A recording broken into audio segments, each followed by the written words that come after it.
Good morning. Good morning, you guys. You got your Bibles? We're reading Daniel 5. We're going to start with 5 today, and let's see how far we get. My endeavor is to read 6, but today let's just start with 5 and see if we will have time to do 6, but let's just start. You guys got your Bibles? Go get your Bibles. Go get your Bibles. Daniel 5. King Belshazzar gave a great banquet for 1,000 of his nobles and drank wine with them.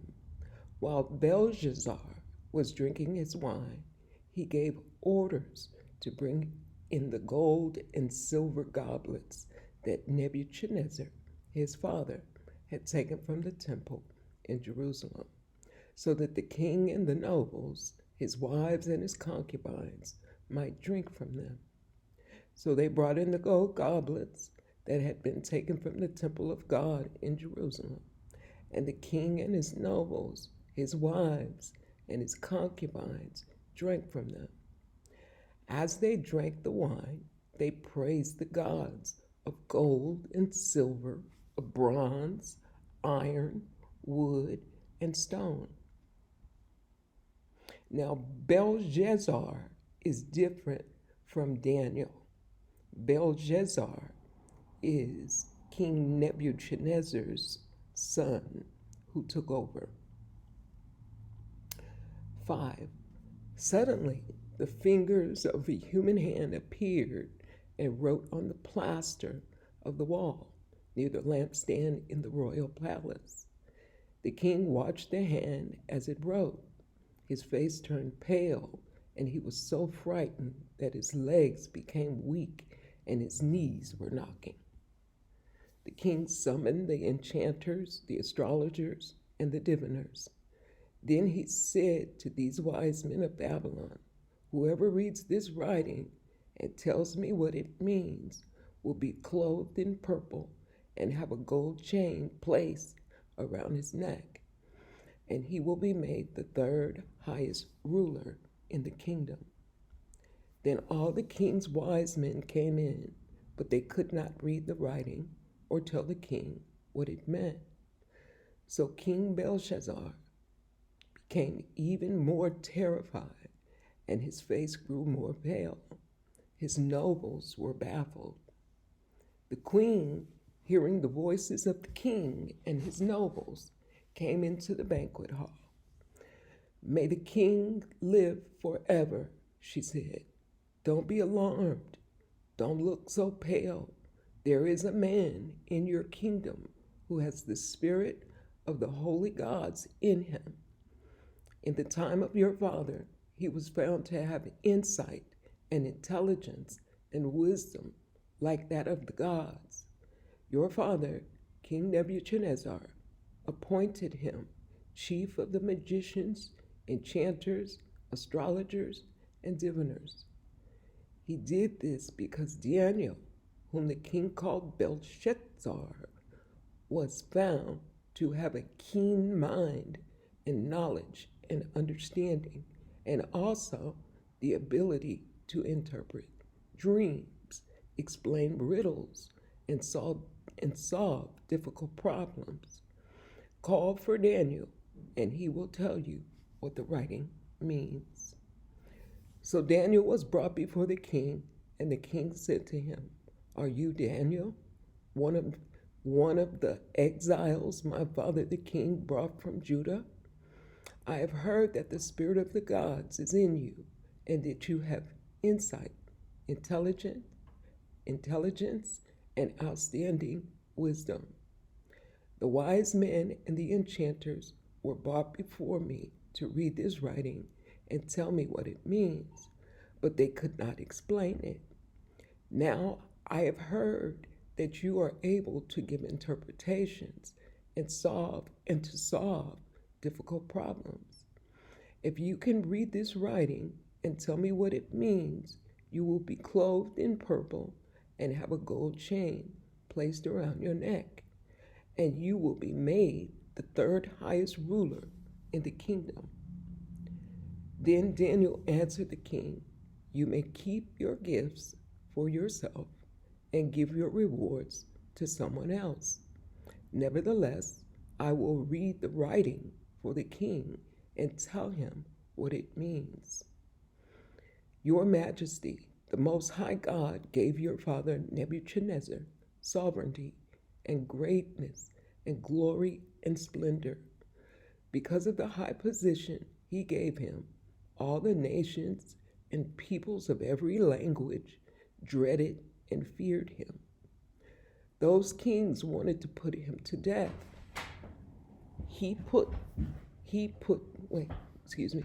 Those the king wanted to put to death, he put to death.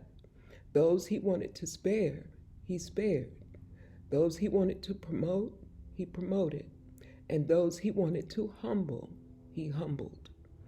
But when his heart became arrogant and hardened with pride, he was disposed from his royal crown.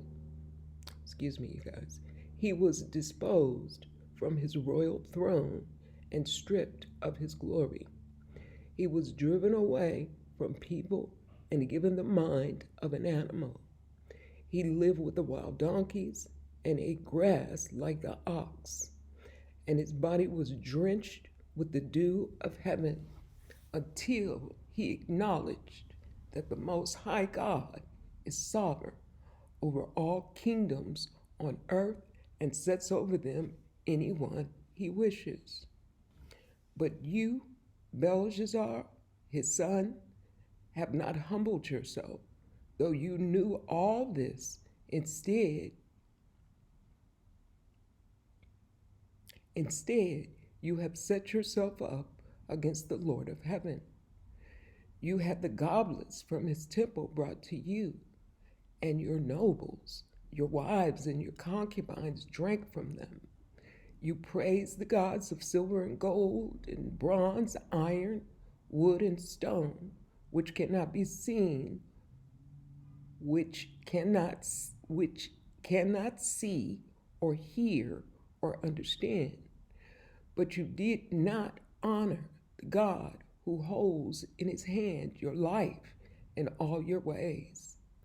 Therefore, he sent that hand that wrote that inscription. This is the inscription that was written.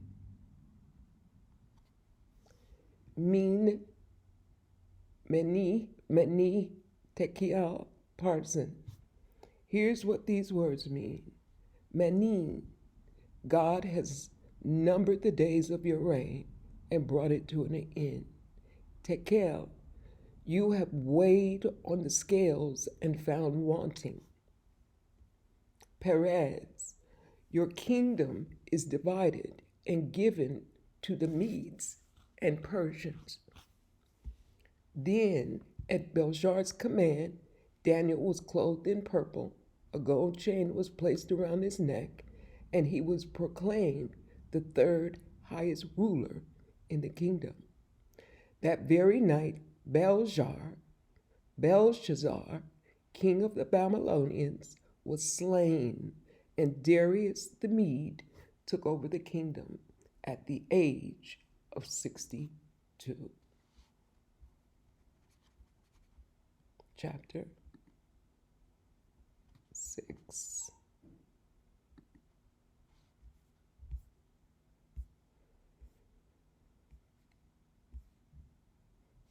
It pleased Darius to appoint 120 satraps to rule throughout the kingdom, with three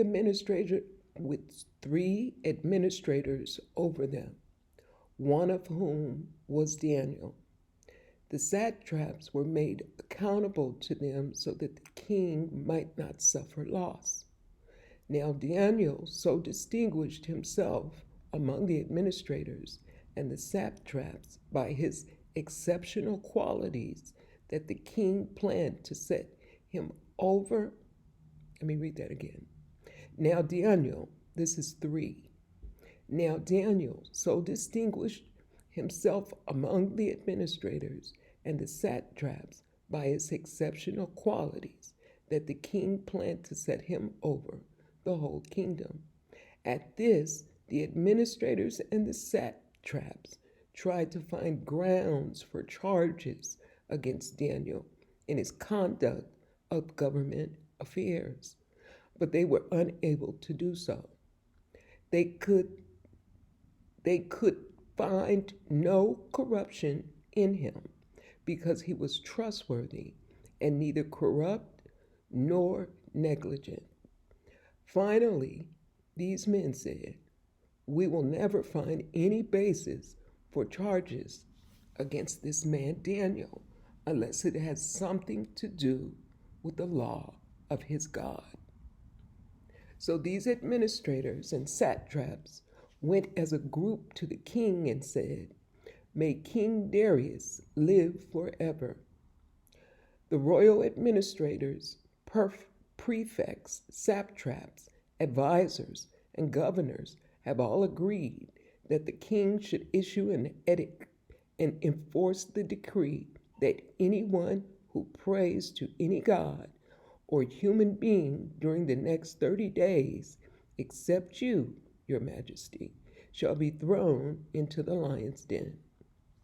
Now, your majesty, issue the decree and put it in writing so that it cannot be altered in accordance with the law of the Medes and Persians, which cannot be repealed.